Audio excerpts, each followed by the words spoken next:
now tuned into the greatest. So when that bag come, I won't fumble. I'm just stacking on the low, but hey, I'm tired of being humble. Let me get to it. That motivation music. Get control of your life, don't let nobody else do it. Cause we're not gonna have Metro S550s cruising. Feel like you winning on the ground, buddy. Yes, sir. What's up, everybody? Welcome back to The Run with me, Manny Wilson, all the way from Detroit to Chicago to your speakers and headphones. So I appreciate you tuning in to the first interactive sports podcast, a community that makes sure your voice is heard. So if you hear something you agree with, you disagree with, you like or you dislike, or you just want to go ahead and drop a quick take, give us a quick call, 219-413-9405. And of course, we will play your take back on our next episode. And then shout out to SeatGeek for sponsoring this episode. Get $20 off your first ticket purchase when you use the promo code The Run Podcast. Now, this code can only be applied for first-time users on the mobile app or website. So I don't know about you, but my Detroit Tigers has been kicking butt, and I am going to go see them dominate. And I'm going to use my tickets through SeatGeek. So, yeah. But also, too, Tigers aren't the only team in Detroit that's dominating. I wouldn't be fair and I wouldn't be right if I didn't shed some of the hype or light on my team of the Detroit Pistons right now, man. They've been doing pretty good so far in this free agency. And I know it's still very early on. A lot of things can go down and happen. But, I want to give a grade to the Detroit Pistons in free agency right now because it's been pretty nice, man. And if I had to grade the Detroit Pistons on what they've done so far in free agency, I would say 95%.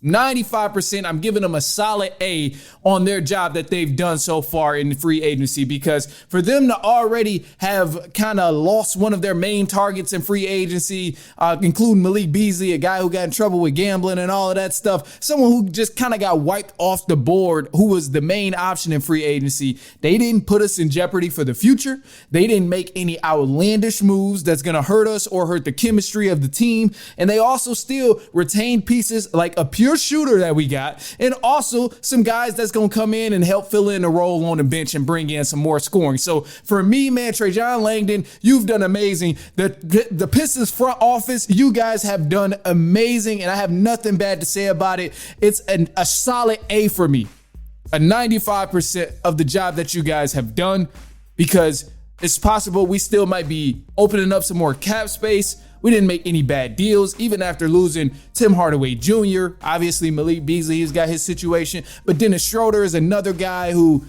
was extremely helpful for us last season. But although myself and a lot of other Pistons fans were panicking about losing Dennis Schroeder and Tim Hardaway Jr., we still somehow, made this offseason somewhat successful. And actually, I think it's pretty damn successful, bringing in some guys that's super helpful, including names that aren't Malik Beasley. So, I'm very pleased with the Pistons did. The Pistons did a great job pivoting from all the other crazy headlines that were sneaking up and kind of taking a big toll on fans, including myself, of just like, damn, we're not going to be able to sign our main target. We done lost two other key pieces that were super helpful from helping us turn around the season. So, Pistons did amazing. And the addition of Karis LeVert and Duncan Robinson, man, I love it. These two guys played together at the University of Michigan, so they already have chemistry with each other, and they're used to being in the state of Michigan, so you love to see that, of course. So I'm excited to bring these two players here, and I think, they will be able to help the Detroit Pistons in two unique different ways. Obviously, Duncan Robinson. We know Duncan Robinson is a shooter. He's a pure shooter. He's one of the only undrafted guys, one of 8 undrafted guys to make 1,000 3-pointers. So he's what he's coming to Detroit to do. He's letting it fly.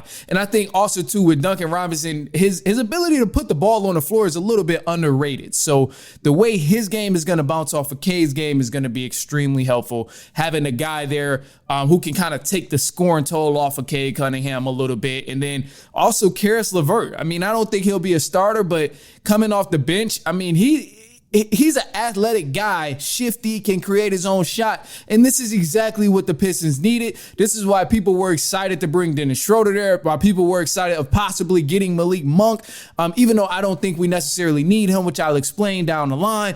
But I mean, bringing these guys, just Duncan Robinson and Karis LeVert, two guys who are going to fit the team's dynamic, is extremely helpful. We didn't overpay. Yeah, we kind of threw the bag at Duncan Robinson a little bit, but to me, it's worth it. And honestly, I think it's still less than what we probably would have had to pay Malik Beasley had he not got in trouble for all the gambling stuff and that whole situation that he has going on. So I'm comfortable with giving Duncan Robinson pretty much $50 million for 3 years. I'll take it.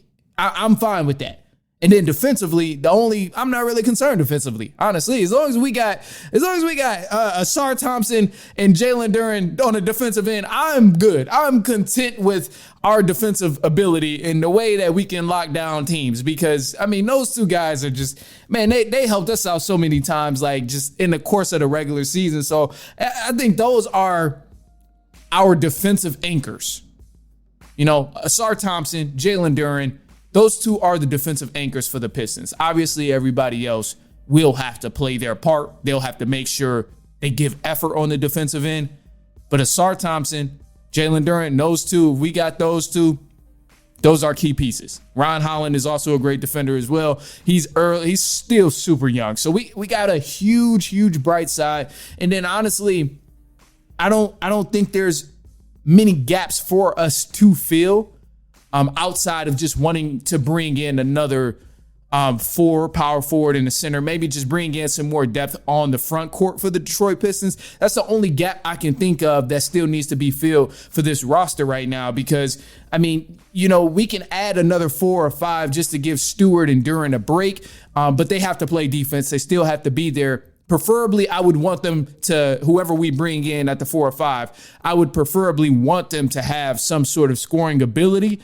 That way we can kind of rely on that off the bench as well. But I mean, I'm not going to get too picky. A lot of those guys are off the table, and a lot of those guys are actually way too expensive right now anyway. So I would just settle for someone who's going to come in and play defense. Now, I know we re-signed Reed, which is going to be huge because he stepped up in the playoffs when Stewart went down. So I'm comfortable having him, but I still think we need one more guy to come in that front court that can at least spread the floor, or is going to just be another defensive anchor and a defensive presence there, just in case we do get shorthanded again. Because guard wise, we're all right. We got a lot of guys who can make plays and make some things happen guard wise and score the ball. So I think our chances of possibly coming out of the East and just making something happen in the playoffs again are monumental right now, because you look at the teams who were giving us trouble, the Celtics and the Pacers.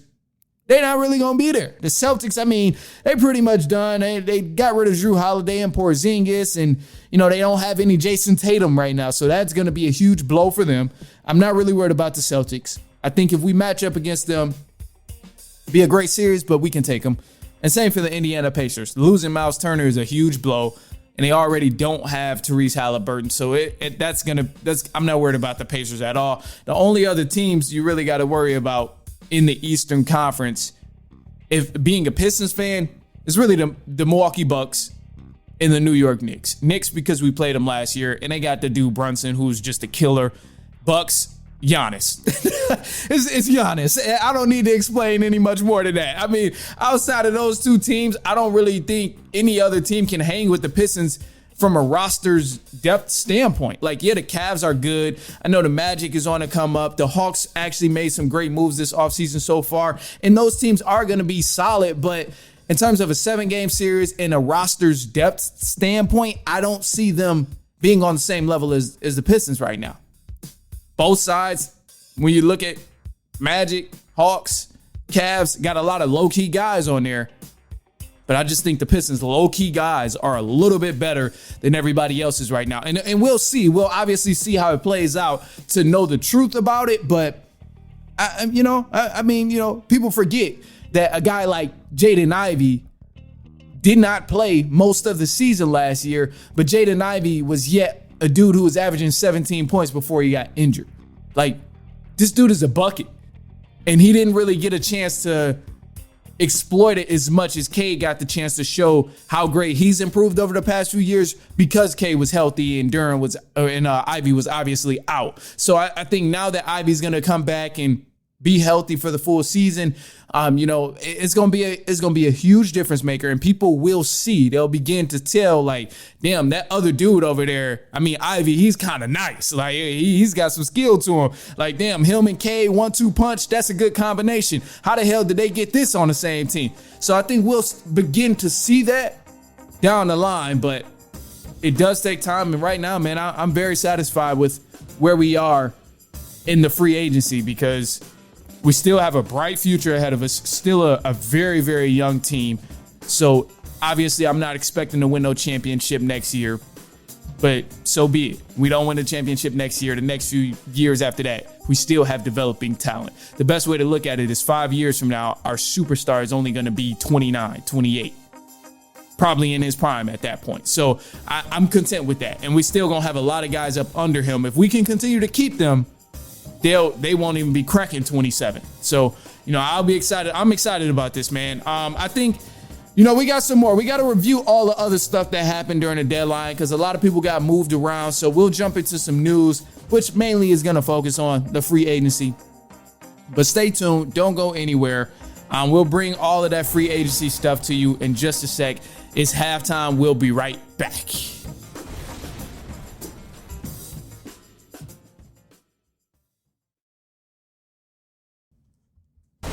All right, man, let's jump into it. Some news for the run. And first off, just got to let you guys know, leave a quick take on the voicemail line if you hear something you agree with, disagree with, or you just want to go ahead and drop your opinion on it. That number is 219-413-9405. We will play your take back on the next episode, so don't even worry about, if it'll play and all of that stuff. As long as it makes sense, we got you. But here's the news, all the free agency people and things and moves that's been going on. So one of the latest things that done happened is DeAndre Ayton done found himself a new home in LA with the Los Angeles Lakers. The deal is still like kind of, in talks and stuff, but as you see, this report is from Shams, and he said Ayton will earn $34 million next season. But he's figuring out with LA and Portland, all of that stuff, the back end of the contract and everything. But long story short, the Lakers finally got their center in DeAndre Ayton. I don't know how I like this personally. I'm not a Lakers fan or anything, but an outsider looking into this, man, to me, it's overhyped, and people probably going to be asking him to get traded mid-season before the deadline. That's just how I see it. Especially if LeBron stays. Oh, he's definitely going to check that box and get him out of there for somebody else. Because Ayton is, just based on effort and the things that I've seen, it ain't been looking good in the past few years. And I know he's been on some bogus teams, but that's my hot take on the whole Ayton situation. Anyway, after Ayton, man, the guard, Spencer Dinwiddie, he signed a 1-year deal with the Charlotte Hornets. So they're getting a new point guard over there. And then we move on to the New York Knicks. They have a new head coach. Still working out the details of the contract and all of that stuff. But you can bet your bottom dollar that Mike Brown will be the franchise's next head coach. According to Shams, he said they're expected to land a 2-time NBA Coach of the Year, Mike Brown. I personally love this move for the New York Knicks. I think Mike Brown was a guy who probably should have never even been fired from the Sacramento Kings. They were on the incline, going up, winning over and over again, building a great culture. Everybody wanted to see the beam all lit up. And then all of a sudden they fired him. And then now look at the Sacramento Kings, struggling with no direction. They're the Sacramento Bulls, which I'll talk about the Chicago Bulls in just a sec, but Sacramento Bulls pretty much. Anyway, some more things going on. The Miami Heat and the Detroit Pistons. We made that sweet deal over there, sending Fontecchio on the Pistons over to the Miami Heat for Duncan Robinson in a sign and trade deal. Now, the sign that Duncan Robinson did with the Pistons is going to be 3 years, $48 million. I'm perfectly content with this, as I was just saying in the Pistons segment there, that, hey, this is probably still less than what we would have paid Malik Beasley had he not gotten all that trouble with gambling and stuff like that. So I love this move here for the Pistons. And for the Miami Heat, oh yeah, y'all boys struggling. Anyway, the Milwaukee Bucks has just been kind of crazy as of lately. So as you see here, they lost Miles Turner, or the Milwaukee Bucks, they signed Miles Turner But they released Damian Lillard in the process. So they signed Miles Turner to a 4-year, $107 million deal. But in that process, they went ahead and waived Damian Lillard, even though he had this huge contract with $113 million left on this chunk of a contract. But somehow they finessed it and said, you know what, Dame, don't even worry. We still gonna get you your money. We're just gonna put it on the back end and continue to pay you for the next 5 years, regardless of where you go and what team you play with. So kind of crazy here, but I mean, hey, for the Milwaukee Bucks, I guess this is what they were going for and what they were trying to accomplish. I don't know, weird energy, but hey, they got the deal done. However, the New York Knicks are not finished in free agency. Not only did they get their new head coach, but they also got Jordan Clarkson to sign with the New York Knicks. Now, he cleared the free agency waivers and stuff, so I don't have the details on it, but you can bet your bottom dollar that he's going to be playing in a New York Knicks jersey in the next season. So good for him, happy for him. However, the Atlanta Hawks, they've been making some moves here, and I'm proud of the Atlanta Hawks because, they've been kind of in a gray area in a rough patch, but they signed Alexander Walker to a 4-year, $62 million deal. And Alexander Walker is a hell of a defender. This dude can score. And personally, all I'm thinking about is for the Minnesota Timberwolves, this is a huge blow, man. I mean, they already, I know they're struggling with cap issues. They got Ant. They just gave Nas Reed some more money. And they had to kind of let somebody go. But Alexander Walker is a guy. He's a bucket, man. He's definitely going to help out the Atlanta Hawks. I'm happy to see him go there. Hopefully, they actually make something happen. However, the Milwaukee Bucks, they're still in the news. Not only did they land Miles Turner, but they also went ahead and let Brook Lopez go somewhere else, and he's going to the LA Clippers. So he signed a 2-year, $18 million deal with the Clippers, and he's starting his new journey over there. I don't know how much more the Clippers need to actually make something happen in the playoffs, but I guess maybe Brook Lopez will be that difference maker for them. Who knows at this point? Anyway, we got some more stuff because the Pistons, we was making hella moves like that. They grabbed the guard, Karis LeVert from the Atlanta Hawks. They signed him for 2 years, $29 million. Kind of a cool contract. I'm not mad at this contract. Nothing crazy where they didn't overpay him, but I love this move as I just explained. If you want to hear more about it, go ahead, check out the previous segment or last video or whatever, you got to do full episode, anything like that. And then also too, the Golden State Warriors, they went ahead and, let their center Kevon Looney walk. So he signed a $16 million deal with the New Orleans Pelicans. I think this is definitely going to help the Pelicans, man, because they've been cooking up over there. They grabbed Jordan Poole as well. I don't know the details of what Jordan Poole signed for over there, but they adding him over there with Kevon Looney, and you still got Zion, and you got some talent over there. Herb Jones is over there, so hey man, if they're healthy, they can be kind of a sneaky, dangerous team over in the Western Conference with the New Orleans Pelicans. So excited to see what they do. Another team in the Western Conference that's been going crazy all offseason in free agency so far was the talk of the town, Dallas Mavericks. Now they signed D'Angelo Russell to a 2-year deal worth $13 million. And I think this is definitely a solid pickup for them considering they lost Dinwiddie, but also you got Anthony Davis over there, Cooper Flagg. You got a lot, Isaiah Lively, Gafford. You got some talent over there in Dallas. And, this might be a huge deal here. So I'm excited about that. And then also, too, you have the Denver Nuggets. They made their trade, trading Michael Porter Jr. and a 2032 first-round pick to the Brooklyn Nets for Cam Johnson, who's also a shooter. I think this was definitely an even trade here. Probably don't get much more even than this shooter for shooter. Both guys, kind of got some injury issues a little bit. So, hey, solid deal for both clubs. Denver Nuggets, steady making moves.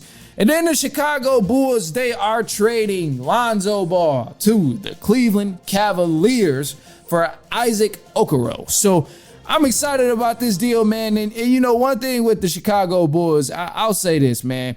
Obviously they're making this move with, getting rid of Lonzo Ball and all of that stuff, which is nice. And, the slight moves that they've been making so far, I haven't been impressed with, truth be told.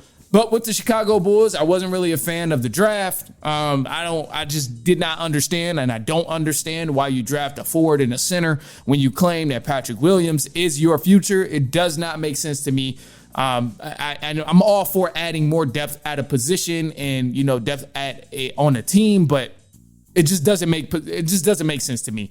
And then now off season, you trade Lonzo for Okoro, which is cool, but you got a decent amount of money to spend cap-wise. I just don't understand why the Bulls aren't actually going to spend this money.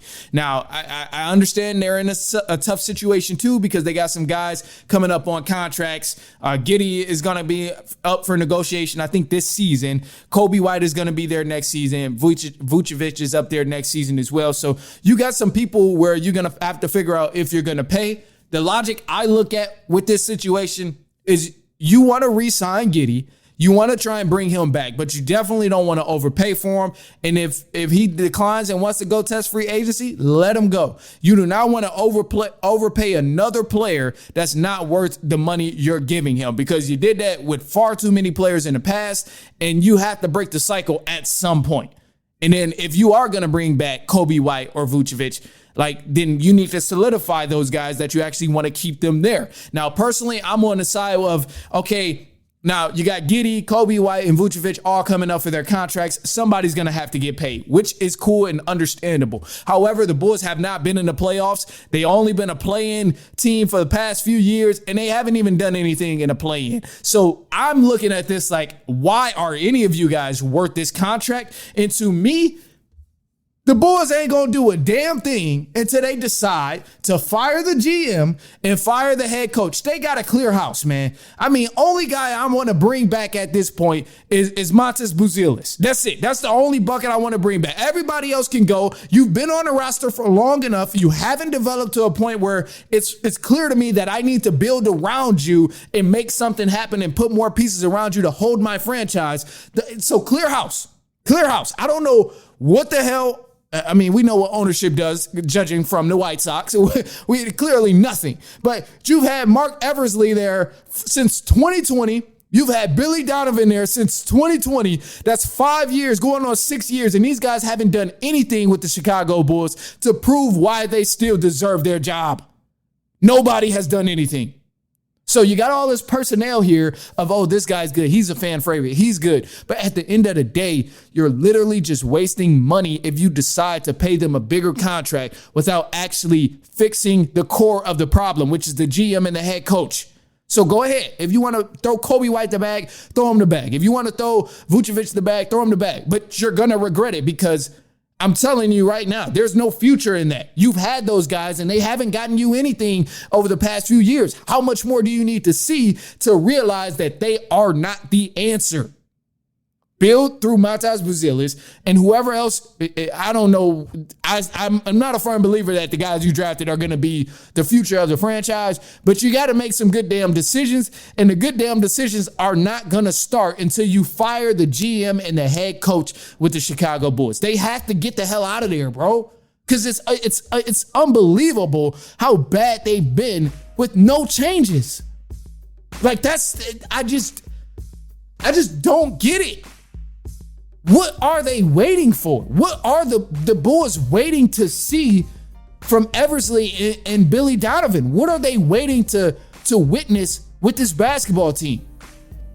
They've been there since 2020. I mean, we've seen championship coaches get fired. We've seen Nuggets coach get fired. Budenholzer got fired with the Bucks. Luke Walton got fired. We've seen Frank Vogel. We've seen all of these championship coaches get fired. But guys who not even getting into the playoffs still got their job? What the hell? What kind of sense does that make, bro? Like, seriously. And this is part of the reason I don't talk about the damn Bulls, because it's sickening. It's sickening and disgusting to watch. It's disgusting. Like, yeah, you can win some games, but are you really, really satisfied with just going to the play-in and losing in a playing game year after year after year? Like, at what point does somebody in the front office or somebody on the board, the chairman, at some point, at what point does somebody look at the Chicago Bulls and say, yeah, we got to change that. We got to change the GM, the head coach, so we can actually establish a future with the Chicago Bulls? Like, at what point does this change? How much more do you need to see? So that's where I'm at with the Chicago Bulls, bro. Like, it's just a disaster. It's gonna continue to be a disaster until they fire the head coach and the GM, and just clear house. They gotta clear house. It's that simple. It don't matter what you do in free agency this year. Above all, if you take nothing away from this, just take away that it does not matter what the Chicago Bulls do in free agency. It don't matter who you sign or who you pay the bag, Kobe White, Vucevic, or if you keep Giddey. It does not matter, honestly. The only difference that's going to make a change is if you fire the head coach and if you fire the GM. Other than that, the Chicago Bulls are going to be playing bandits once again for the next 5 years, whether you re-sign Kobe White or anybody else on that team. Clear house, keep Matas Buzelis, and that's it. Other than that, you don't need to be throwing anybody the bag on this Bulls team. They haven't done anything to prove that they're worth the bag you're giving them. So no, that's it, man. Other than that, man, look, that's all I got for y'all. I really do appreciate y'all here. Listen to me rant, all that stuff, man. Talk about them Bulls and everybody else. But go ahead, leave us a quick take, 219-413-9405. If you just want to throw in yourself in the conversation or throw yourself into the conversation, go ahead and do that. We'll play your take back on the next episode, of course. And then, we're going to leave with a positive note. And a positive note here is just going to be super simple. It's just going to be stay present, man. Stay present. I know a lot of times, stay present. Just stay present. A lot of times I know we harp on what's going to happen in the future, but you got to remember the future is not real. In the past, that's already happened, so that ain't real either. The only thing that's genuinely, truly real is present time. Whatever you think is in the future ain't happened. The past, that already happened. So you just got to stay present and enjoy present time. Still work hard, all of that. It's okay to, think about the future and stuff and learn from the past, but you just can't dwell on it. You can't let it drive you crazy. The only thing real is the present time. So I'm going to keep it at that, man. That's a positive note. Accept that however you want to. Accept that. And, man, I am up out of here.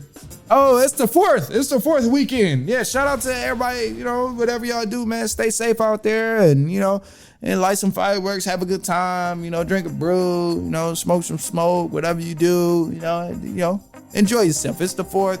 Have a good holiday weekend. If you off, enjoy your off days. Shit, I work, actually. I'm going to be at work all weekend, so let's go. I'll let you know what I'm going to be doing on the 4th. I'll be at work literally all weekend. And then on top of work, I've, of course, edited. So, all right, man, I'm up out of here, though. I'll see y'all later on next week, and so on and so on and so on.